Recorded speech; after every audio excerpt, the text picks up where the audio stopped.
Today I want to talk to you about taking the focus off of you in your business because the harsh reality is no one cares. When everything starts with I or we, the focus is on you, the business. But in the general sense, people don't want to hear about what you do. They don't want to hear about your training. They don't want to hear about some generic rhetoric about how to improve their wellness. Shift the focus to them. What problem are they having? What solution do they need? Explain that you offer that solution. That's all they want to hear. Now here are 5 must-dos for starting your massage practice. Number 1, do your research. Number 2, figure out your brand. Number 3, get your finances in order. Number 4, find a support system. Number 5, plan. This cannot be overstated. If you've not started your business yet, do not do it without a plan in place. If you've already started and you don't have a plan, stop whatever you're doing, make one. Whether you own the business or work for someone else, you have a job to do. You have duties to complete. If you fail, the business suffers. So even though you may wear the title of business owner, you still work within and for your business. If you fail to do something, the business suffers, right? So it's the boss's job to step in and make sure that these jobs are done, that those deadlines are met, that things are accomplished. This is why you need to treat yourself like a boss would treat an employee. Okay, do you really think that any successful company just has some arbitrary goals with no timeline, no specific plan in place, no metrics to measure where they are in relation to that goal? No, absolutely not. It really comes down to accountability as a business owner. That's what really separates those who succeed from those who just keep dreaming of success. If you can look at a to-do list that never seems to end and be like, I'll get to it later. Or you don't hit a goal that you set and you think, oh well, I'll do better next time. Yeah, probably not. And this may sound harsh, and I'm sorry, but sometimes you need some tough love, so here I am. Because if you're not holding yourself accountable right this minute, what makes you think that you're going to be a different person and suddenly get the motivation to do it later? You're probably not. So start now. If you're consistently not hitting your goals, there are one of 2 possibilities, and that's it. Either your goals are the problem, or you are. Either you're setting unrealistic and unachievable goals, or you simply aren't disciplined enough to get to them.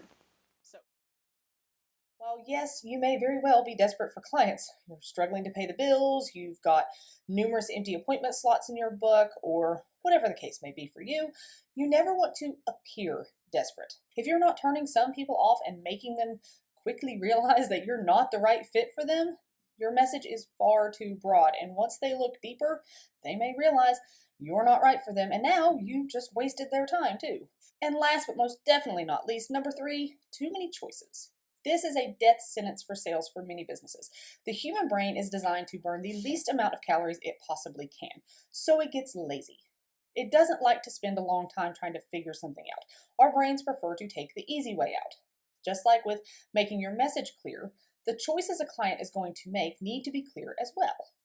If you have 30 different services listed out and they have to take the time to read the description of each one because you also use cutesy little names that don't really sum up the experience, or you use too much inside language like modality names to fully understand from an outside perspective, you're losing clients. So let's look at the 4 biggest copywriting mistakes that therapists are making so that you can avoid them when you start to put pen to paper. Number 1, thinking of design first. Number 2, not fitting it to your brand. Number 3, using inside language. Number 4, focusing on features, not solutions. Clients are singular people you get to come in for a massage, right? A clientele is the group of clients that you have, typically fitting some overall theme.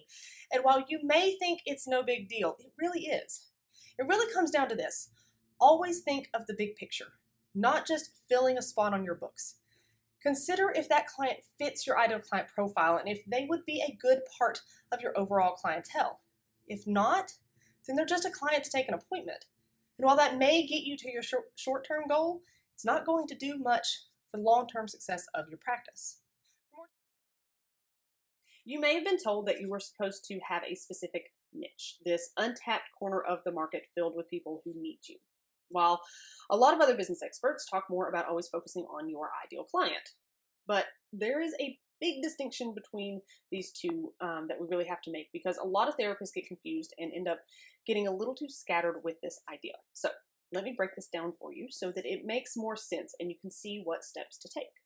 So a niche is a very specific target market. For instance, you might target only pregnant women, or you choose to work on elite athletes, or you may want to be pathology specific and focus on like post-mastectomy, lymphedema patients, or you could choose to build your practice around orthopedic or post-surgical rehab. That's a very precise market that embodies what you love to do. All of your work will be focused on that niche, on those specific people having that specific problem that you can help, because it's all you do.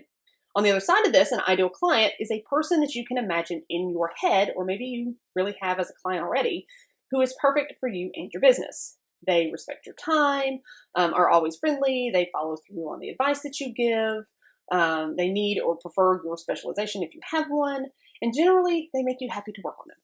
There are many, many details that create that ideal client depending on your business, your lifestyle, your goals, your personality. Like an example of this might be Susan, a 40-year-old female lawyer who enjoys working out regularly. She's married with 3 kids. She suffers from overuse injuries related to work and exercise.